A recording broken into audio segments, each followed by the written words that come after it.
드라마가 시작되라고 합니다. 제 이름은 똑바로 읽어도 거꾸로 읽어도 우영우입니다. 기러기 토마토 스위스 인도의 별점별 우영우. 여사님? 여기까지 오겠습니다. 조금 전 보여드린 요즘 아주 핫한 드라마인 변호사 우영우는 자폐를 가진 변호사의 이야기를 담고 있습니다. 주인공은 자신을 소개할 때 늘 이렇게 말합니다. 거꾸로 읽어도 똑바로 읽어도 우영우, 기러기 토마토 인도인 스위스 역삼역, 이렇게 이야기합니다. 저는 얼마 전 오늘 우리가 함께 읽은 성경 본문을 읽다가 똑바로 읽어도 거꾸로 읽어도 똑같이 발음되는 단어를 떠올리게 만드는 구절을 찾아볼 수 있었는데, 바로 오늘 본문 마태복음 25장 28절에 기록되어 있습니다.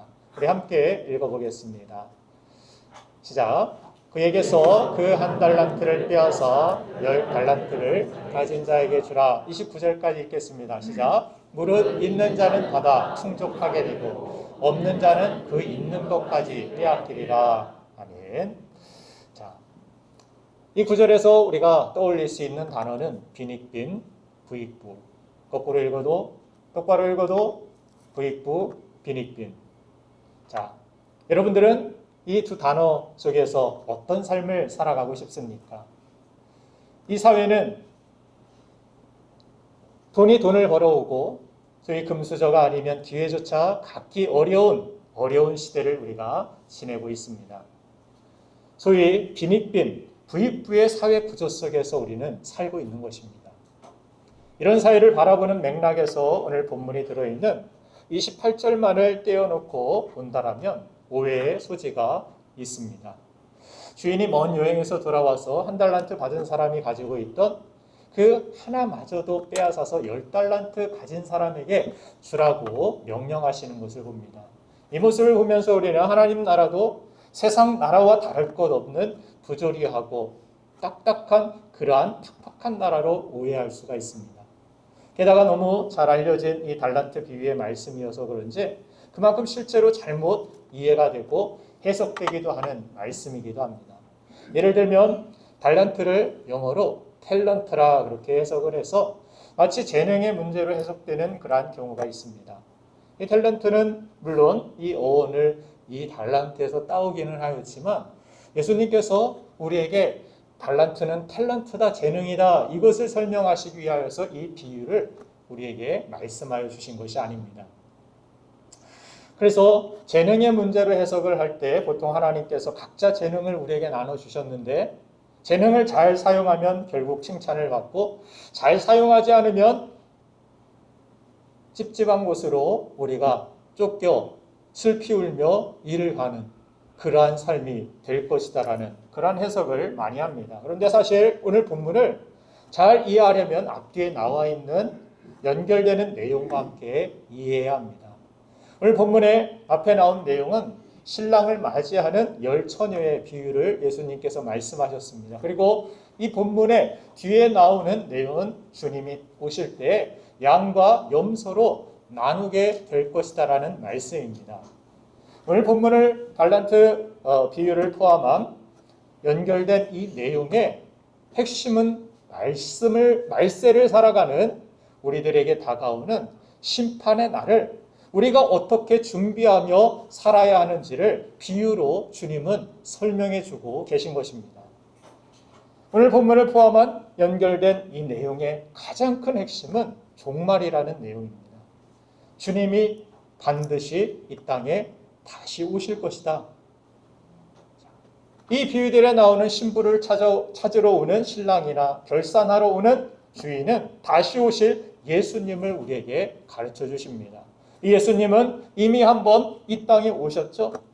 그래서 십자가를 지시고 우리 죄를 위하여서 물과 피를 다 흘려주셔서 우리 죄를 무효화시키시고 믿는 자들에게 구원의 길을 열어주시고 부활하셔서 승천하신 후에 그것으로 주님의 역사는 끝난 것이 아닙니다. 주님은 약속하신 대로 오늘 본문의 주인처럼 언젠가 반드시 전 세계의 모든 사람이 다 알도록 결산하시러 이 땅에 재림하실, 다시 오심을 우리에게 약속해 주셨습니다. 그것으로 구원의 하나님의 큰 그림, 역사, 그 퍼즐은 끝이 나는 것입니다. 그 이후에는 새 하늘과 새 땅에서 우리가 영원토록 왕노릇하며 하나님이 주신 영광과 영원한 그러한 상급을 가지고 누리며 살아가는 것, 그것이 우리에게 예정되어 있는, 약속되어 있는 하나님의 큰 구원의 역사인 것입니다. 자, 그래서 마지막 날에 혼인잔치, 즉 천국 잔치에 참여할 수 있는 구원받는 사람이 누구인가? 누가 밖으로 쫓겨나고 누가 염소인가? 누가 신랑을 맞이할 수 없는 그러한 사람인가? 주님은 비유를 통하여서 우리가 그런 부류가 아니라 빈익빈의 삶이 아니라 나중에 하나님의 놀라운 상급을 더욱 받고 더욱더 풍성한 하나님의 은혜를 누리는 부익부의 삶, 정말 하나님이 주시는 충만함을 누리는 삶이 우리를 향한 주님이 이 말씀을 하시는 가장 중요한 메시지인 것입니다. 그러므로 이 달란트 비유를 만일 재능에 초점을 맞춰서 해석을 한다면 재능을 잘 쓰면 천국에 가고 재능을 잘못 쓰면 바깥으로 쫓겨나서 지옥에 떨어지느냐? 그렇지 않다라는 것입니다. 여러분들, 우리의 구원은 어디에 달려 있습니까? 우리의 재능에 달려 있는 것이 아닙니다. 우리의 구원은 오직 하나님께 달려 있고 오직 우리는 믿음으로 구원을 받게 되는 것입니다. 물론 재능에 초점을 두어서 해석하시는 목사님들이 다 잘못되었다라고 이야기를 하는 것은 아닙니다. 받은 재능을 잘 사용하자고, 먹든지 마시든지 무엇을 하든 하나님의 영광을 위해 힘쓰라고 하셨으니까 그것이 재능이 되었던, 그것이 받은 무엇이 되었던 그것을 잘 사용해서 하나님의 영광을 위하여서 사용한다라고 이야기할 수는 있겠지만, 그런데 특별히 오늘 본문에서 주목해야 할 이 달란트 비유는 주님께서 말씀하신 가장 중요한 핵심 메시지인 구원의 믿음의 초점을 맞춰야 하는 것입니다. 자, 그래서 이 말씀의 큰 그림은 재능의 문제가 아니라 구원에 이르는 믿음의 문제라는 사실, 우리가 알고 이 말씀을 읽고 또한 이해할 필요가 있습니다.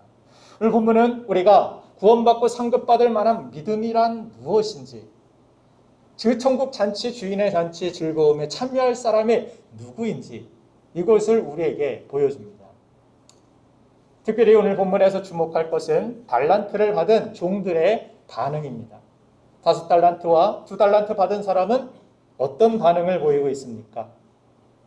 바로 가서 주인의 뜻을 헤아리고 이것을 더 남겨야겠다라는 주인의 선한 의도를 알고 그것을 위하여서 헌신하는 사람이었습니다.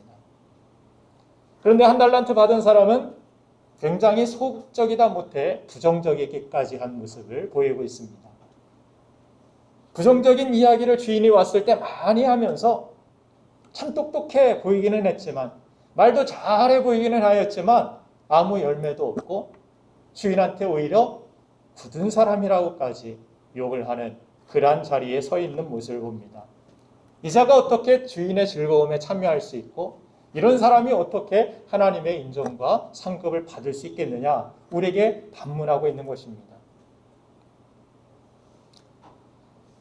그래서 믿음이라는 것은 하나님께 대한 우리의 긍정적인 또 신실한 반응이라는 사실, 이것을 주님은 강조하여 가르쳐 주십니다.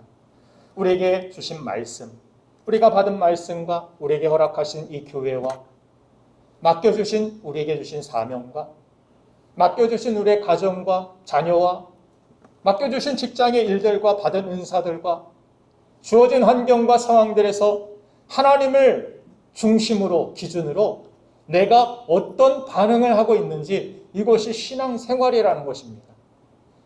그래서 하나님은 우리 마음만 살피시는 것이 아닙니다. 우리의 행동, 우리의 선택, 우리가 가는 길을 살피십니다. 이스라엘 백성들이 광야에서 위기를 만나고 어려운 상황을 만날 때마다 무엇을 합니까? 하나님에 대한 반응이 부정적입니다. 이 1달란트 받은 사람과 아주 비슷한 그러한 반응을 하고 있습니다. 오히려 더 심한 이야기를 하고, 안타까운 그러한 결과들이 그들에게 다 따라온다라는 사실을 성경을 통해 우리는 거듭거듭 배우게 됩니다. 그것이 바로 불신앙이고 믿음이 아니라는 것을 주님은 우리에게 가르쳐 주신 것입니다. 결국 우리가 받은 것에 따라서 부익부 빈익빈의 결과가 나오는 것이 아니라는 사실입니다. 받은 사람의 믿음에 반응해서 2달란트가 되었든 5달란트가 되었든 1달란트가 되었든 어떤 반응을 했느냐, 받은 것은 중요치 않다. 무엇을 많이 받았느냐, 너희가 무엇을 많이 가지고 있느냐, 어떤 재능이 남보다 크냐 적냐, 하나님이 이것을 따지시는 것이 아닙니다. 하나님이 보시는 것은, 평가의 기준은 무엇입니까? 받은 것 가지고 어떻게 반응했느냐, 너희들 받은 것 가지고 어떻게 살았느냐, 2달란트 가지고 어떻게 믿음으로 반응하며 그렇게 살았느냐, 1달란트라도 가지고 어떻게 그렇게 하나님 앞에 믿음을 가지고 반응하였느냐. 반응이 중요하다는 것입니다. 우리는 그러나 많은 부분 살면서 내가 얼마나 가졌지? 저 사람은 나보다 많은 것을 가지고 있는데, 주일학교 학생들에게도 비교하지 말아요. 이번 여름정리학교 주제가 그랬는데, 항상 비교하면서 1달란트 받은 사람과 같이 1달란트도 적은 액수가 아님에도 불구하고 20년 이상의 먹고 놀 만한 그러한 돈이 금 1달란트입니다. 어마어마한 액수죠. 지금 대충 환산하면 60억 정도, 1달란트, 금 1달란트가. 1달란트가 그냥 100원 준 게 아니에요. 한 60억을 맡겨주었고, 60억 가져도 다른 사람, 더 많이 가진 사람 보니까 오히려 자신이 가진 것은 초라해 보이고, 이것 가지고 뭐해? 나는 왜 이거 안 줘? 하나님 불공평해? 굳은 사람이야? 이런 식으로 반응하는, 이것이 믿음 없음이고, 이런 사람이 책망을 받고 쫓겨나는 그러한 모습을 오늘 성경을 통해 우리에게 보여주시는 것입니다. 그래서 결국 받은 것에 따라 부익부 빈익빈의 현상이, 그런 결과가 우리에게 주어지는 것이 아니라, 내가 아무리 작은 것을 가져도, 내가 아무리 큰 것을 가져도 어떻게 하나님을 향하여서 믿음의 반응을 보였느냐, 거기에 따라서 부익부 빈익빈의 결과가 차이가 된다는 것입니다. 저는 오늘 예배하는 여러분들 모두가 하나님께로부터 받은 모든 것에 믿음으로 반응하여서 영적으로나 육적으로나 빈익빈의 삶이 아니라 부익부의 삶이 되어지기를 주님의 이름으로 축복합니다. 하나님 주신 우리 믿음으로 우리의 믿음의 여정은 이미 시작되었습니다.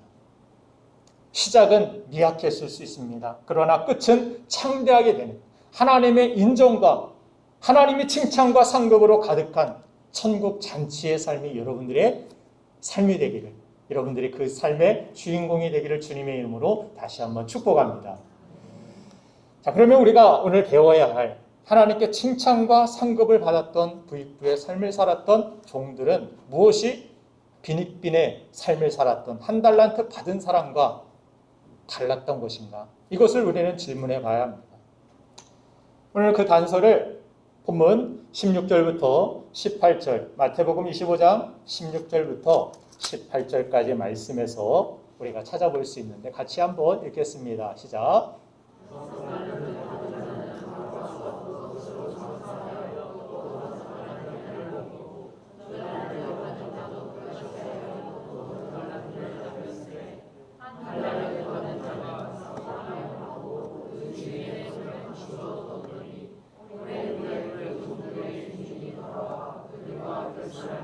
아멘. 자,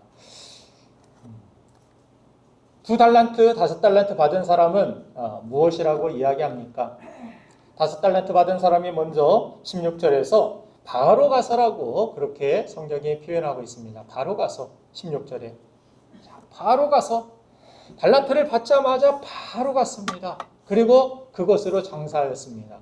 그것이 주인이 나에게 이 달란트를 맡겨준 뜻임을 분명히 헤아렸고, 그 선한 뜻이 있음을 받아들여 그것을 위하여서 최선을 다했던, 즉시 가서 움직였던 5달란트 맡은 사람과 같이 2달란트 받은 사람도 17절에 보니까 똑같이 그와 같이 하여서 2달란트를 남겼다.